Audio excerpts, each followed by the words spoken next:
740. And I'm now joined by Amir Epstein, Executive Director of Tafsik, and Jacqueline Dressler, who is the Senior Director of Advocacy of Hillel, Ontario, which is an organization that represents Jewish students. Hello, thanks for joining us. Thank you. Thank you. Okay, Jacqueline, so first of all, I think this was a Hillel-sponsored event, but you made a point to do it off campus. Were you surprised by this attack? So, first I'll say that this was not a Hillel-sponsored event, although many of the students who are part of Students Supporting Israel are also student leaders at Hillel. So, lots of crossover there. But am I surprised? No, of course I'm not surprised. What happened yesterday is the result of a culture of impunity. These anti-Jewish groups like SJP have been allowed to absolutely just run rampant, spread hatred, call for violence over the past 2 years. And when it's allowed to go unchecked, this is the result. What have they done in terms of calling for violence? So, last spring of 2024, they called for Zionism to be removed from the campus.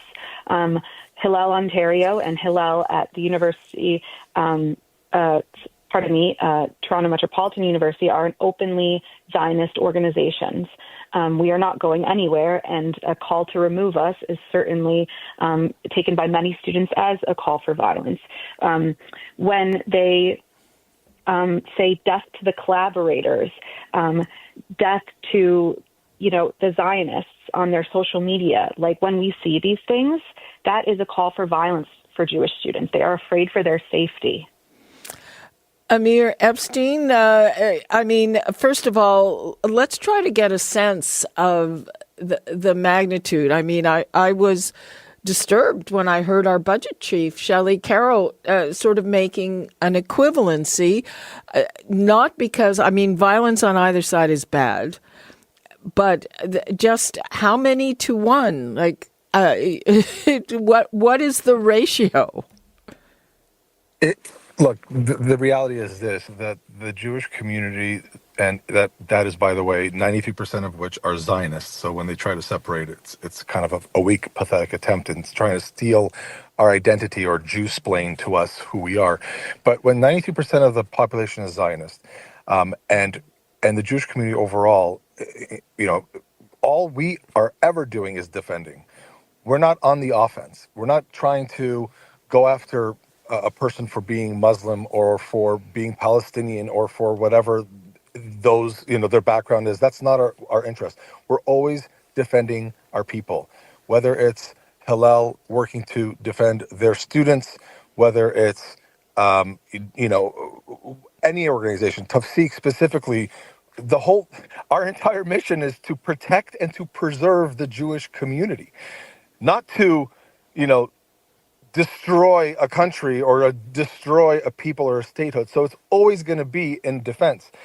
The difference now today, of course, after October 7th is now we're saying, you know what, we can't keep getting punched and then, allowing that to happen. We have to be able to fight back. And so we, our main focus right now, besides building allies, is to make sure that we actually hold people accountable.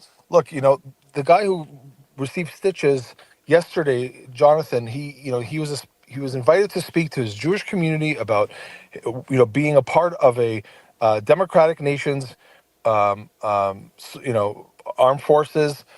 He has every right to do that. They have every right to come listen, and they have every right not to be harassed. And on top of that, violently attacked. So we're working to identify the individuals responsible, and we're going to determine who we're going to pursue in civil court.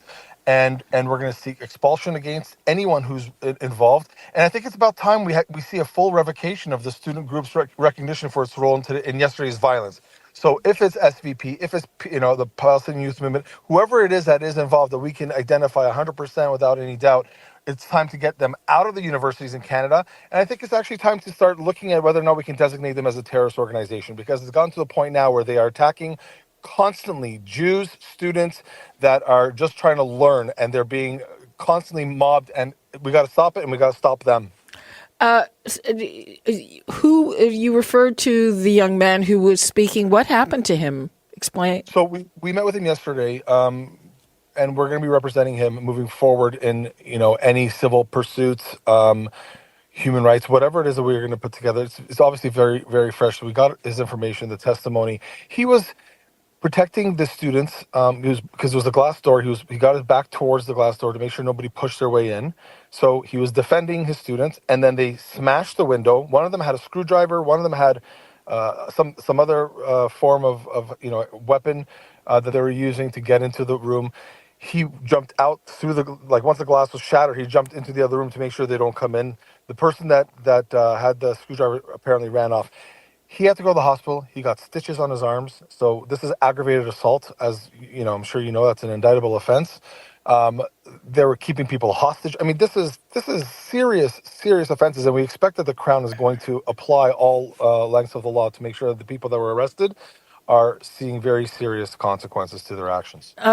Now, by the way, Tafsik means stop. But you've called for a sanction against the mayor. I mean, this is in a context. This week we saw the election of I would say, virulently anti-Israel mayor in New York City, who got elected on that platform. So, in that context, what do you think about? Is that trying to get the integrity commissioner to deal with Ms. Chow? I don't know how the useful integrity commissioner.